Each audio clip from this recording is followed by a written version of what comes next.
YouTube, let's talk about the Galaxy Watch 8 Classic and my 1 month experience. My name is CJ, I'm the smartwatch guru. I've been literally gathering every single Galaxy watch since the Galaxy S3 Frontier and bringing reviews and comparisons for you guys, even against every single Apple Watch and so forth. So we will continue to do this as we have the Galaxy Watch 8 Classic, the Galaxy 2025 Ultra, and so on. But my combo of choice for this Galaxy Watch 8 Classic has been this right here. The beautiful and wonderful Galaxy Z Fold 7 right here, you know what I'm saying? Along with the Galaxy Watch 8 Classic as well as the Galaxy Buds 3 Pro. This is the combo, right, for my user experience for this month. Now, a lot of people in the beginning or even still have, mixed opinions about this whole, circular squarish design. I like it. Look, it grew on the player, and we have the markings on the dial or whatever. I love that. It just very much looks like a traditional watch. And when it's on my wrist, especially with these traditional watch faces, video live on the channel if you guys want to know how to do this, but I have a lot of like Rolex, Breitling, Fortis, and just regular watch faces, and it just gives the watch a very classic traditional look. I'm all for it. You see a lot of people complaining, talking about, oh, it's a reduction in screen size. It's not that big of a reduction in screen size, and honestly, it's more about the watch, the functionality, and the user experience for me, right? So, latest processing units, latest graphics card, latest Galaxy Wear, One UI watch, and all that stuff. So a lot of great health features, something that even sparked a new ambition for health for me, that antioxidant sensor. I actually like that. I actually like to see what I get. I'll test myself in this video, and we'll see if we've dropped or went up since the last video, and we'll see where we are from a health perspective. But things like that over this last month, we did get a little smidget of battery increase and so forth, but it just balances everything out to a typical Galaxy watch experience. And we'll go over everything, but starting off with design. As you guys can see, my watch has a traditional watch band on it, stainless steel. If you need the link, it's down in the description below. I'm gonna give you guys a link to all of the sauce. I'll put all of the accessories and things like that, or different watch bands. If you guys haven't seen my watch band video, I'll give you guys some options down in the description below. I don't have a screen protector, so from a design perspective, I've literally been wearing this thing, putting in work. I haven't had any crazy bangs or like knocks against like a door threshold or anything like, what typically happens when you wear a watch and so forth. Maybe I had I've dropped it a couple of times actually, and I'm talking about them kind of drops where you like, ooh, when I pick this up, is it going to be okay type of thing? And it has survived with flying colors. It has a nice raised little separation for a flat drop, so not so much. And sapphire crystal glass and things like that are what make this up. But yes, it's a combination of mostly stainless steel on here, few plastic pieces like this. I think this body back casing would be plastic. The button guards or whatever you call this, there's a little black plastic there. Those are areas where I wish it was just maybe either all glass on the bottom or whatnot, or maybe a higher end material here, as well as this side part. Maybe if that was like a black stainless steel versus plastic. But, I know that could bring more weight and so forth. So maybe that's how they shaved weight. But overall, for the design, the durability that I've seen over this month and so forth, I'm very much satisfied with the Galaxy Watch 8 Classic. I was like, especially when I saw them doing colors for this bezel. I don't have the white one. I don't know how I will feel about the white one. I haven't lived with that one to know if it would grow on me or if I would like it, but I knew instantly like the silver and black combo would be my go-to, and I've been loving it, literally. I think a lot of people, if you haven't seen it in person, go look at it in person and stop thinking of, and I'm not, glazing or making an excuse. You got to think about it like this. We don't have two size Galaxy Watch Classic variants like we usually do. We usually have a smaller one and a larger one. This time it's just the larger one, right? But a slight screen reduction. It's not even that much. I don't know why people are always trying to make it seem like it's... Anyways, that's a whole nother conversation. I like what we have here for me. So screen, let's talk about screen sizing. No biggie for me. A little smidget smaller, yes. But the watch and the watch body and the way that it wears on the wrist like mine. I have an approximate 6-inch wrist. And another thing going to the design, the flat back, which allows for a flatter lay on your wrist.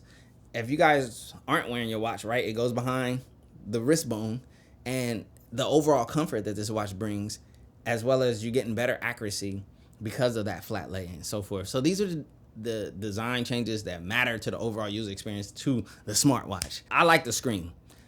As far as like, I think from a pixel density perspective, I don't think it's as pixel dense as the Galaxy Watch 6 Classic. I did a comparison video where I laid all of the specs and so forth, but just thinking about user experience and me just using this every day, I don't notice any difference. My watch faces from Watchmaker look great.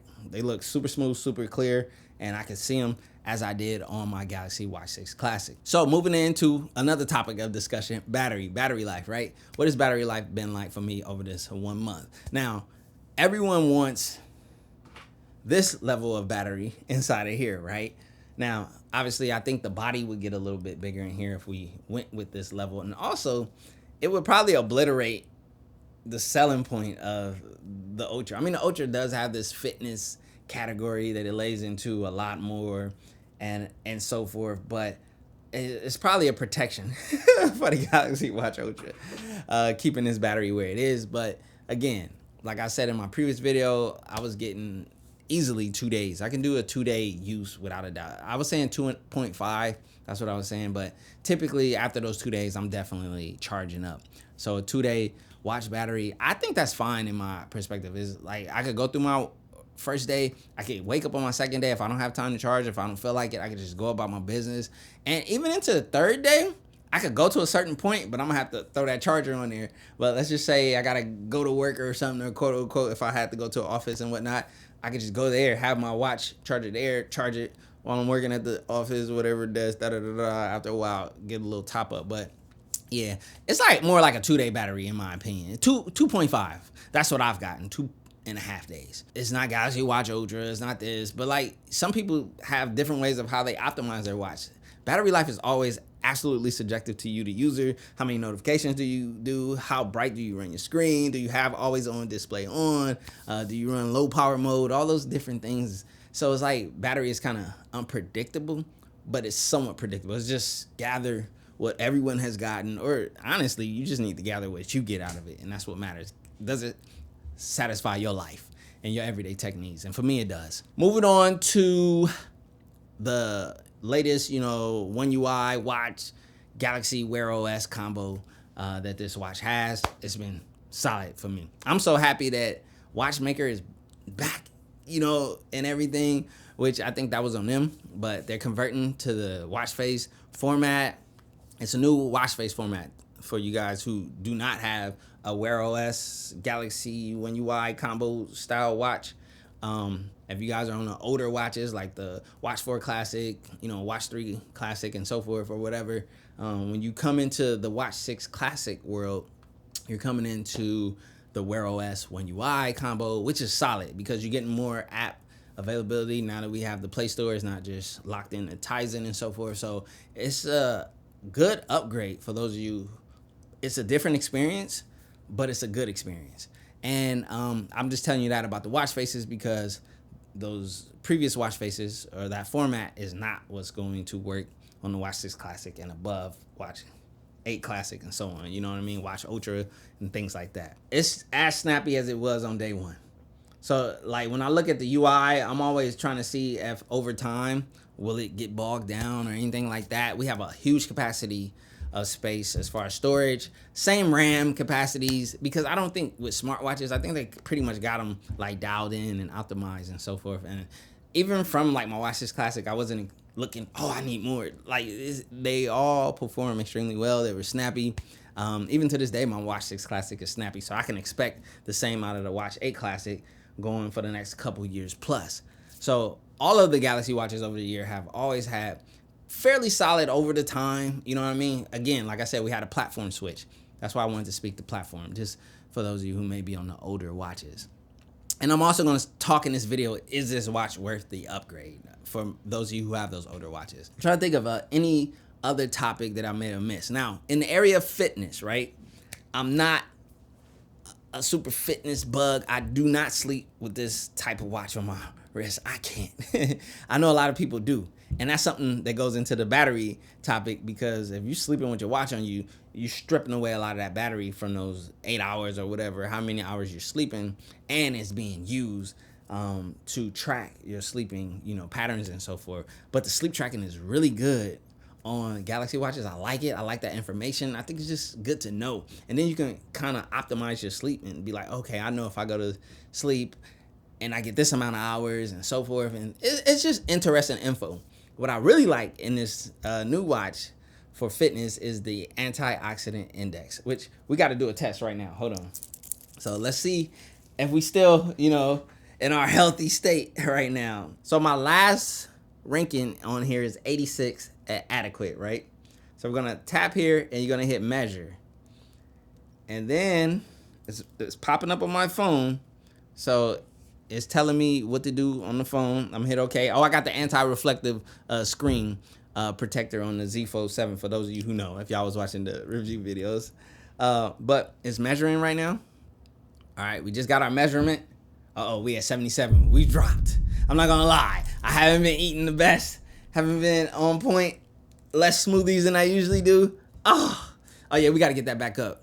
We dropped, 9 points? Oh, no. That's not acceptable. And see, that right there for me in fitness, and that matters. Like, that type of encouragement, that's going to get me where I need to. Also, when I take, like, my neighborhood walks and so forth, getting an auto tracking of that and so forth, it's just been solid. And that's my extent of fitness. I'm not one of those technical I need to the millimeter and all that. No.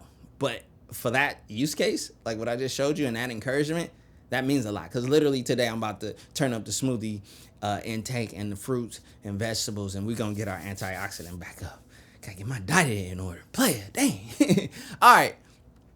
Let's round it out at user experience and should you upgrade, and, how does this fall? How does this fare? Yeah, that's what I meant to say. Okay. My user experience for the month has been solid. Listen, you see this. I'm loving the Galaxy Watch 8 Classic. I don't know about you, or a lot of y'all are spectators. Y'all don't even have the watch to give an opinion. But for my people out there who do have the watch, share your thoughts, your honest thoughts. I don't care. Your honest, unfiltered thoughts. If you have it, share it. Talk about it. Let's talk about it. Share your user experience. I like it. I've been enjoying this thing. I've been wearing it like crazy. Apple Watch on the bench right now. iPhone on the bench right now. This is the combo right here, baby. Let's go. Oh, man, I got to get that score up. But, yeah, user experience, absolutely solid. Now, for my people, if you have a Watch 3, the classic style one, stainless steel. If you have a Watch 4 Classic, 100,000% worth the upgrade. Now, for my people who have a Watch 6 Classic, you're kind of in a different, area, because you have the sauce. Some of you guys out there are on the pettiness about the screen reduction, so I'm not going to talk to you. If you're being petty, stay petty, right? You petty. Petty LaBelle. Now, for my people out there who have a little bit more of an open mind and things like this, and there's also a reality check. If you ever watch this classic, you got to watch this classic. You chilling. Let's be real. No need, no rush, no urge to upgrade, unless some of the key points about the Watch 8 Classic stand out to you. Maybe that new sensor of antioxidants for health and fitness is something that you big on. You like a health nut. Or, the lay flat design you like. Or you just like the change in like the bezel, the markings, the overall design just appeals to you. But from like a user experience perspective, as far as like how you're going to feel in between the two watches, it's not like, oh my God, this user experience right here, I'm telling every single Watch 6 Classic user to upgrade. No, that's a choice. So upgrading from the Watch 6 Classic to the Galaxy Watch 8 Classic is more of a choice, and it's more of one of those things like if you feel it and your gut is telling you like that's where you want to be and things like that. Again, like those things, those check marks that I mentioned have to be like big for you or whatnot for it to make the most sense. Or your trade-in or your value that you're getting on this, or you got this super cheap and whatnot, or you just get both. You get this one and you got to Watch 6 Classic when you want that vibe. You know what I mean? It's different scenarios. But yeah, I'm not just sitting here yelling, yo, you got to Watch 6 Classic, you got to get the Watch 8 Classic. That's not what I'm going to say in this video. It's more of a choice. If you're feeling it, if you're feeling some of the things that I spoke about, then you make that decision. But like for my older Watch Tizen Classic users, the Watch 3, Watch 4 Classic, come on over. Come on over. If you can find a Watch this Classic for the low and that's where you want to land, that's a cool option too. Either way, like, listen, I'm the smartwatch guru. I love Galaxy watches, and I think Samsung did their thing with the Galaxy Watch 8 Classic. So if you feel the same way, voice your opinion down below. Voice your I don't feel the same way opinions down below. Voice your opinion. That's all I'm saying. My name is CJ. I know tech, so you don't have to. Even though I know y'all know everything, you're going to tell me, oh, you don't know. Especially y'all Samsung nights. You know what I'm saying? Some of y'all got to chill, though. But I still love y'all. Peace.